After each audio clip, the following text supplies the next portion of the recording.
Welcome, everybody, to Rolling on Three, the first podcast for all three-wheelers. Whether you're riding on a Ryker, Slingshot, Spider, this is the show for you.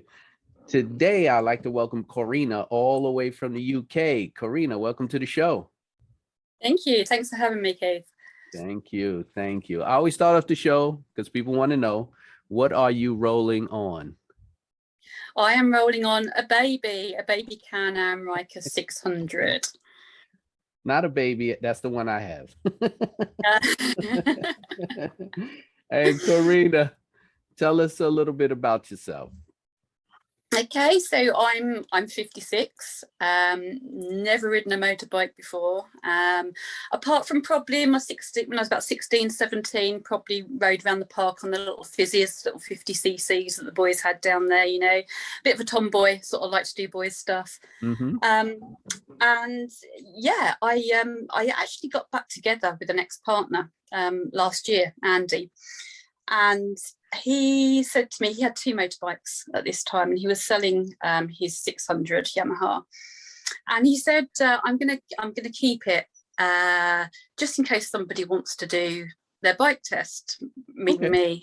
And I was like, there is no way that I'm ever going to be able to balance or hold the weight of a two-wheeled bike. There is just no way.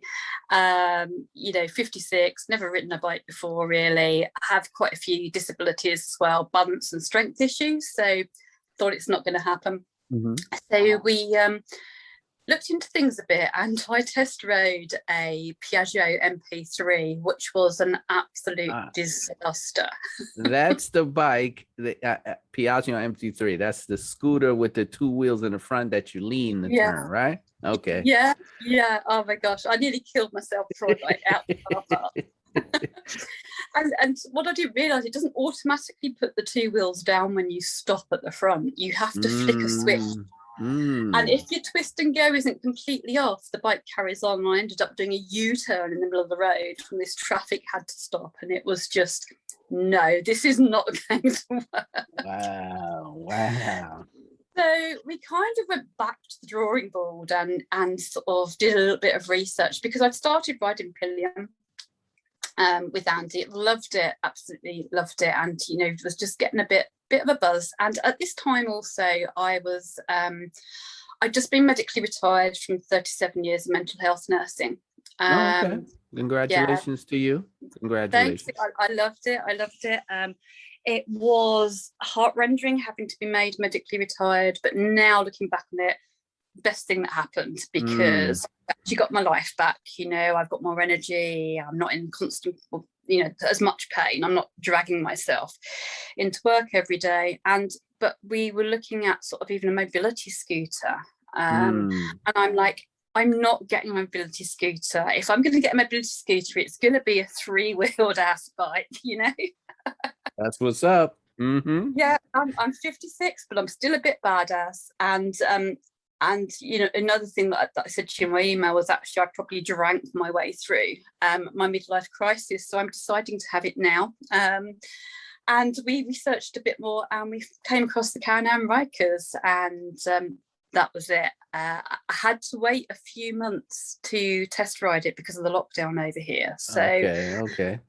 Yeah, I didn't get to test ride it till about March, I think, April, and then that was it. Just absolutely. No, I hear you, man. That story flowed right into the fact that you needed a three-wheel bike. That was perfect. It like all came in together, and it was all written for you to end up right there on the three-wheel bike. That was awesome. Yeah. Where did you pick it up? It was like a local dealer, or how does it work out there? There's not that many dealers in the UK. We had to go to Bourne in Lincolnshire to pick it up, which is probably about a 2-hour drive from where we live.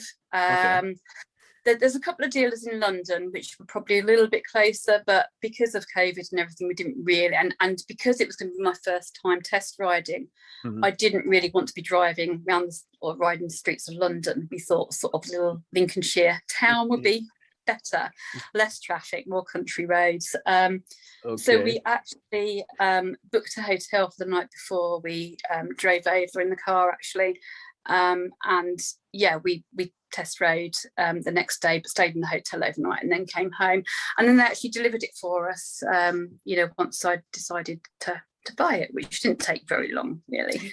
How was your experience the first time riding it? Like, you sat on the three-wheeler. I mean, it's a whole different machine. So the first time you sat on it and rode, like, was it comfortable? Did you feel like, oh, this is easy, something I can handle?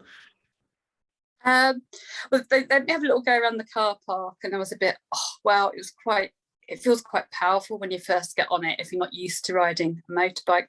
Mm-hmm. For me, my partner Andy went out on a 900. I went out on the 600, and the plan had been that halfway through we would swap over, and I'd try the 900. But I was riding it, and I decided that no, I did not want to swap over. 600 was enough for me at that point. That was enough power for me then. And actually, I got on it a lot better than Andy did, because he is used to riding his Triumph triple. And obviously he kept looking for the front brake and things, the brakes. That's what I mean. Yeah. So for me, it was a lot easier because I don't have that experience. So right. I was learning completely new to me. So it actually came more naturally to me than it did to him. It was to me. That's absolutely right. From a non-rider, I was a rider. So my first day, when I took it out and rode out the dealership, the guy was joking around with me saying, "Are you ready to go?" I was like, "Yeah." He said, "All right, one down, four up." I was like, "Wait, this don't have gears?" And he was laughing, and I was like, "Oh man, come on, I got this." And I think I shot across like 3 lanes of traffic before I figured out, oh, there's no handbrake. But it was an experience. But I like, it's better when you have no bike experience. You get on it, it's a lot easier, I think, because my mentality was, I was like, I rode 3 wheels. This is 2 wheels. This is nothing. 3 wheels, nothing. But that's great. Now tell me about the area that you live in the UK. Are we rural, city, between? Like, give me I know nothing about the UK, so give me a picture. Okay, so where I actually live, it's right on the Norfolk-Suffolk border, which is quite countrified, really. We have got some cities. We've got Norwich is my closest city, and then I have Ipswich as well. So they're quite built up areas, but generally where I live, it is in the middle of lakeland. I'm actually spending most of my time in a caravan on a lake at the moment, which is beautiful. So it's pretty rural, really. It's quite a nice, peaceful area. Nice, but now I'm retired, it's a nice area to retire into. My partner Andy, he lives in Essex, which is a little bit more happening, a little bit more sort of built up, a little bit more trendy. And so I spend some of my time down there too. So I've sort of got the best of both worlds, really. That's nice. I like to see that type of when people will be able to take those rides, when they could do a little city, do a little country, take some long trips, because I'm in the main city, so it's just congestion. If I want to go somewhere, I have to go very far away to have that traveling. But how's like the weather? Are you able to ride all seasons, or does it get like really, really cold where you have to stop? Yeah, so the climate really actually in England is pretty much the same all over, because I know sort of in the States, you're different climates in different states, aren't you? But generally, in the area where I am, it's generally the same. And we do have a kind of summer, spring, autumn, winter. But we seem to be getting a bit more of a flattened season over here now. So we don't get those real extremes of cold. Having said that, we did have a week of really harsh snow this last winter. But it's so changeable. Last week we were absolutely sweltering. It was like 33 degrees. You guys call him Fahrenheit though, don't Fahrenheit, you? So yeah, it's up in the 90s, I think, somewhere. I guess it. That's another thing the European Union did for us. We had to actually go to use all these other terms, which I tend to sort of try and relate it back. I'm still working inches and feet, but we're meant to measure in meters and things like that. Kilometers. Yes. So Yeah, it's kind of so last week it was really, really hot, and this week it's meant to be rainy. So we've had to put jumpers back on today to ride. Last week it was t-shirts. Mm. So it changes. It changes. We never actually know from one morning to afternoon what the weather's actually going to do. Oh, okay. Okay. But this is our summer. That's awesome. Is there a helmet law out where you're at? Do you you're required Yeah, no, you don't have to wear a helmet. okay. On the 3, you don't have to wear any protective stuff. But to be fair, I wear everything. Because although I know it's not going to tip, there's a possibility that I could come off of it, So I do wear everything, including the boots. I mean, I had all the gear anyway because I ride pillion with Andy. Although in the 2 months I've had my bike, I think I've rid pillion once with him, and I didn't like it. I needed to get back on my Bumblebee, on my beast. Okay, it's got a name already. That's what's up. Yeah, Bumblebee. Yeah, that's nice. Yeah. That's nice. So let me ask if you told me I guess the happening area is Wessex. Is that what you said it was called? I don't know. Essex. Essex. Okay. Essex, yeah. So that's the happening area. So if you go there, is it a lot of bikes? Because, I look at videos and pictures of Europe and everybody's on some type of bike or scooter. So is that really, really the popular way of transportation? I wouldn't say so. I would say there are more cars on the road over here than bikes. I don't know, but just looking visually, then I'd say there's more cars than bikes. Okay. When it comes to 3-wheeled, then that's the minority. And when it comes to Rikers, that's the real sort of minority. So I can see that. Kind of cool. Yeah, I kind of love it, because you drive. I mean, as Andy says, because I do have a wingman. Andy is my wingman because I couldn't really ride on my own.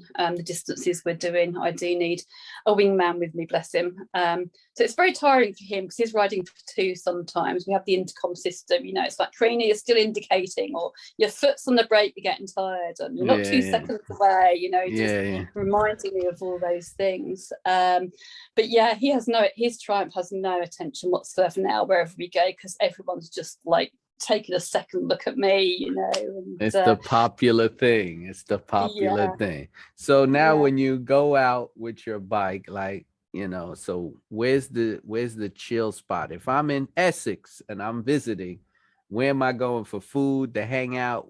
Let me know.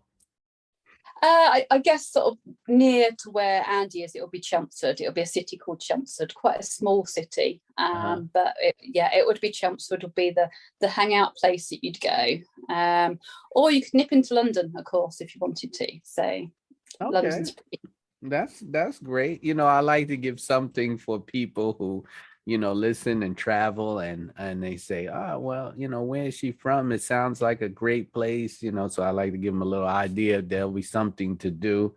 The only other person I spoke to in Europe was Martin the vlogger. He's in Slovakia. So I got a little experience about that part of Europe. And, we joked around about, he said, we have cars out here. We don't use horse and carriage and things like that.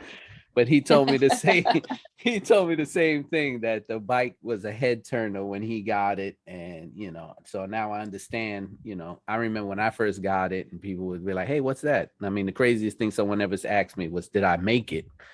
So I was like, no, that's the way it came out of the store. But, thank you.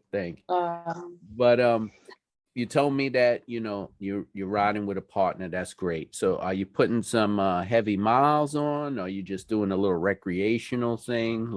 What you doing? I think for me, it's quite heavy. I mean, I've had a 2 months and we've done 2,500 miles already. So I think that's pretty good. And what we're planning to do eventually is the whole of the coast of England, because England, or the UK, should I say, is an island. So we're completely surrounded by water. Mm-hmm. We had planned anyway to go away to Europe this year, originally sort of camping and in the van. But obviously COVID put paid to that. So we thought, well, we have got a beautiful country. We just don't always have the weather. So we'll do it in the UK. And then I got my bikes. We thought, oh, hell, let's do it on the bikes. We'll go and do a little bike tour. But neither of us are particularly sort of 100% fit and healthy, so we do have to go back to Essex once a month for treatments, hospital treatments and things. So we can't actually just take off and go around the whole country as we'd originally planned. So what we're doing is we're going back once a month to get treatment and then coming out on 3-month tours. But this is our first, 3-week tours. Mm-hmm. This is our first 3-week one, and we're only a week and a half in, and we're both pretty shattered already. But it has been amazing because we're really trying to stick to coastal routes. Nice. That's very nice. And the views coming from Devon down to Plymouth, most of Devon it was. We went from Exmouth and Devon to Plymouth, and it was just beautiful, absolutely breathtaking. That's nice. That's nice. I hope you're documenting that journey. Yeah. Well, I'm blogging away on my Can Am Girl UK, so okay. I've put quite a lot of stuff out there, and I think my plan is, Keith, is that, as I said, I've got fibromyalgia.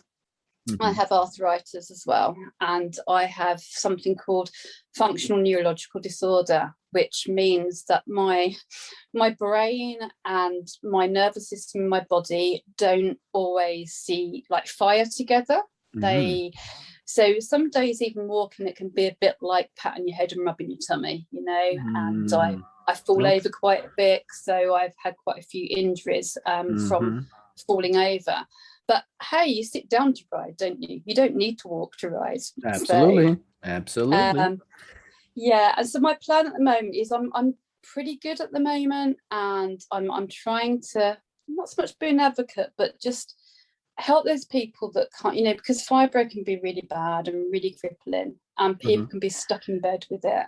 And it's kind of like, don't ever give up the hope. There are times that we can do stuff, and whilst I can do the stuff, I'm trying to embrace that and trying to share that journey with other people, so that they can come and see some of the sights with me, even if they can't get out of their bed or get out of their house, or because there's times where I struggle to get out of bed and get to a settee, let alone get on 3 wheels and ride. But at the moment I can do it, and I want to do it for as long as I can, and just embrace every day, because we only ever have today. That's all we've got. And let me tell you, that's you are a true badass. You are pushing forward despite whatever's in your way. That truly makes you a badass person. So I have to say that's something that's going to stick with me for a long time, I tell you. Have you had to do any mods to the bike, or did you do any mods? Whether it was not at the moment, but we are very fortunate over in the UK. I don't know if it's worldwide. We have the National Association of Bikers with Disability.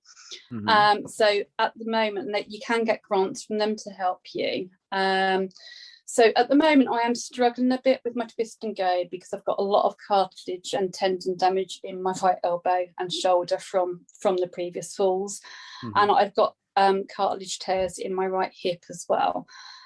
So I'm kind of approaching them and trying to get some quotes to get dual brakes, so I can get brakes on both sides. Okay. To me, the bike is easier to ride than a car, because although I drive an automatic car, I have to keep my foot on the accelerator all the time, and that hurts my hip. So on the bike, I don't have that. I just have to brake every now and again. Hey, right. So that's good.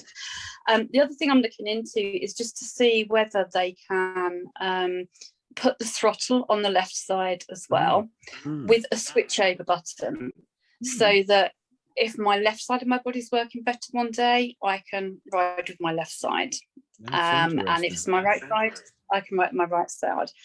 So they think it is possible to be done. But I'm just going to have to look into quotes and that, and then look at getting grants. But so that's what I'm looking into, that because that would make a huge difference. Right. But it's manageable at the moment. But what's really helped me is someone told me about the Airhawk Cruiser seat, the seat that you put air in. Oh yeah, And air hawk. Yeah. Yeah, the air hawk. Yeah, the cruiser. That's made a huge difference because my discs, my shock absorbers in my spine have more or less gone. A lot of the arthritis is in my spine and my knees. So that has really helped. That's made a huge difference, actually. It makes it, let me tell you something. That seat makes a difference even if you don't have a problem, okay? Because I'm after an hour on that seat, I feel like my back has been compressed. So, so that thing is a godsend. So, all right. Yes, the air seat, it works for everybody. It is a game changer. I'm actually looking to get my seat actually sent out and redone so I don't have to put anything on it. So I'm working on that if I could find somebody else. So I mean, that's cool. That's cool. Are you gonna do any like special mods? Are you gonna like get a loud exhaust, or you're gonna wrap it or put all these lights on it that everybody's doing? What you gonna do? Lights. I've got to have lights at the moment. I mean, I was actually on a Zoom call with Drifter, who runs the Sobertown podcast that I'm on, and I'd taken it out to show him my bike, and he went, he was the one that called it Bumblebee because of the Transformers, because it's a yellow and black one, so I took the name Bumblebee, but I've made her a delicate Bumblebee, not a Transformer one. So I think I'm going to have to get some of those. I want to get some of those eyes, the eyes for the the lights, and I want to get some underlighting. I want to get some. I want to get a back seat, definitely, like a backrest. I definitely get a backrest to help. But yeah, I'm treating her like a delicate baby at the moment. So I am loving everybody else's wraps and stuff though on Instagram. It's great to look on there. I love looking to see what people are doing. You won't see two bikes alike no matter how much you look. No, they're amazing. I love what people are doing. Really good. Yeah, I actually did a whole show on it. We spent like an hour looking through bikes and we couldn't find any two alike, but when did we find some unique stuff on there? I tell you, people are really putting a lot of time. It's not only just a bike for a lot of people, it's becoming like a pet, a hobby, a project. It's everything, and it's just amazing how this culture of this bike is out here, at least is, well, even when I see it in other places, how this culture has embraced this thing in a different mentality than a regular motorcycle. Well, I mean, it's not a motorcycle, it's not a regular motorcycle, but it's just amazing to watch. Yeah, it's great. I love it because, as I say, there's not that many over here. We did go. There's quite a few Can Ams and a lot of the Spiders and the F3s, and I managed to find a group who were doing a ride out to the Isle of Wight on a ferry last Saturday, which is what kick-started this 3-week tour we're on at the moment. Okay. So there was about 36 of us went over on the ferry, rode around the Isle of Wight, and that was really cool. That just felt so good because obviously a lot of the time if I go to bike meets with Andy, I'm the odd one out because they're all on 2 wheels. So it was quite nice for him to be the odd one out for a change. He was riding on 2 and we were on 3 around the Isle of Wight.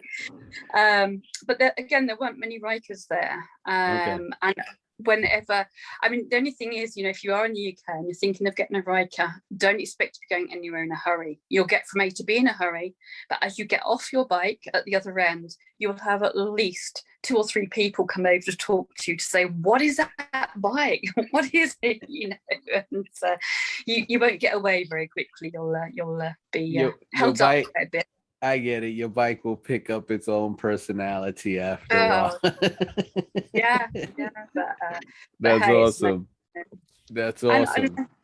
And I think the other thing is people say as well, it's like, oh, guys, they're expensive, and how, I'd love to be able to afford that. And as I said to you in the email, I am just a couple of weeks off being a year sober. I haven't had an alcoholic drink for a year nearly. I haven't smoked, and that has paid for, thank you, that has paid for half that bike.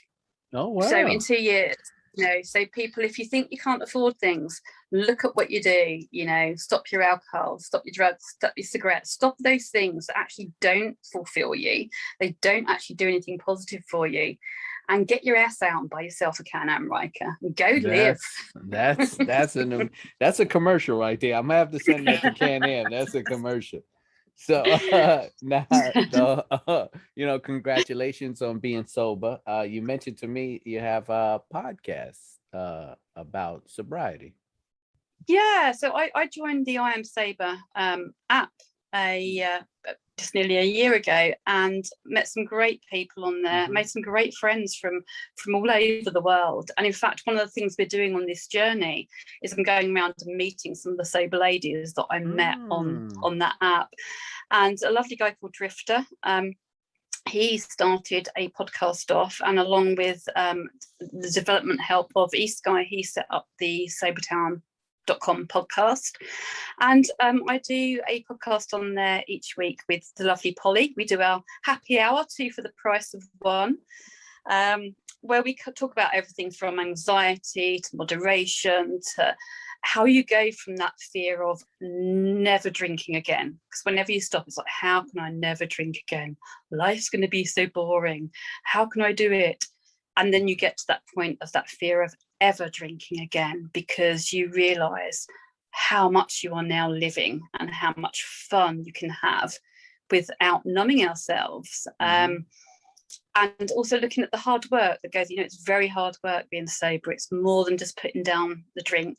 And just for people to know, I was a bottle of wine a night girl. I wasn't somebody that drank early in the morning. When we talk about alcohol problems, people think about the tramp onto the bridge with a paper bag and a bottle, a bottle in a paper bag. That's not the majority of people who are addicted to alcohol are yet everyday people. I was going to work, I was, nursing, I was getting up, and I drank a bottle of wine every night for 22 years. Wow. And nearly a year ago, I really struggled to walk. I struggled to talk. I couldn't have had this conversation with you. I would choke at every meal. I would fall all over the place. And I never fell when I was drunk, though, interestingly. But I would get out of bed and try and walk, and I would look drunk because it was like being drunk. With FND, it's like being drunk a lot of the time because you can't sort of coordinate properly. So I put the bottle down. I haven't looked back. It's amazing. I live again now. I don't fall over. Touch wood. I'm in a wood cabin. Look, I'm surrounded by wood. I haven't had a fall for about 3 months, which is amazing. It can be funny sometimes, the pinball machines where the ball goes bing, bing, bing. I can walk up a corridor and that's me going bing, bing, bing off the ball, because I'm sort of kind of staggering. So we have to find some humour in these things. But, the majority of the time, what I have done and what I learned with sobriety is that our brain has this neuroplasticity and we can retrain it. In the same way as you've retrained yourself to ride on 3 wheels from 2, as you said, when you first got on it, that was really strange. Right. Now you do it. Now it's second nature, because you train your brain. I get it. So that's what I've done with walking and talking and eating is I had to use mindfulness an awful lot of really focusing in on what I'm doing. And when I get tired and don't sleep well, or I get complacent and don't focus, that's when accidents start. I see what you're saying. So it's a muscle. You're retraining that muscle to work the way you want it, and that's how you're going to regain all your experiences and take your life back, because you're going to push forward to retrain yourself to be, that's back to where I want to be, right? Yeah. That's beautiful. And the bonus is I've trained it to ride a 3-wheeler as well. That's right. That's right. And you know what? That leads me into my last question of the day. If you had your bike parked, there's people standing around you right now. Somebody walks up to you and says, "Hey, can you describe your Can Am experience to me in like 1 word or 1 sentence? What would it be?" In 1 sentence, bleep bleep. Awesome. The best thing ever. The best thing everyone. I think my sentence would be everyone needs to have one. That's awesome. That is awesome. I rarely get 2 answers that are the same, but this one was the most unique. So listen, Corinna, sorry. Tell people how they can reach you, how they can watch your journey on your social media, how they can see you progress, contact your podcast, and just reach out to you for inspiration. Give out all your contact and social media stuff. Oh, great, thank you. So my journey following my tour around the UK and spreading all that is Can Am Girl UK on Instagram and Facebook. My sober journey is sober_bumblebee. And I also have a positive living with fibro. So it's positive.living with fibro on Instagram as well. And you can get sort of the Sobertown podcast and that from there as well. So that is www.sobertownpodcast.com. Beautiful, beautiful. Thank you. Listen, everybody, you should know me already. If not, I'm Keith Hammer. This is the podcast Rolling on 3, the first podcast for all three-wheel owners. If you want to be on the show or contact me, you can hit me up on my email. It's rollingon3wheels@gmail. That's the number 3. You can find me on Instagram as the Shadow Black Ryker. You can find me on Twitter, TikTok, anything you could find, I guess, on social media. If you just put in a hashtag rolling on 3, the number 3, you'll find me, you'll pop up. Listen, thank you very much for being on the show. That was a extremely inspiring story. I can't wait. I got to have you back after you take all these trips through Europe, the UK, so I could see all this cool stuff, because eventually one day I'll get out of this country I have and start visiting other places too. Excellent. Thank you so much for having me, and I look forward to chatting again soon in the future. Absolutely.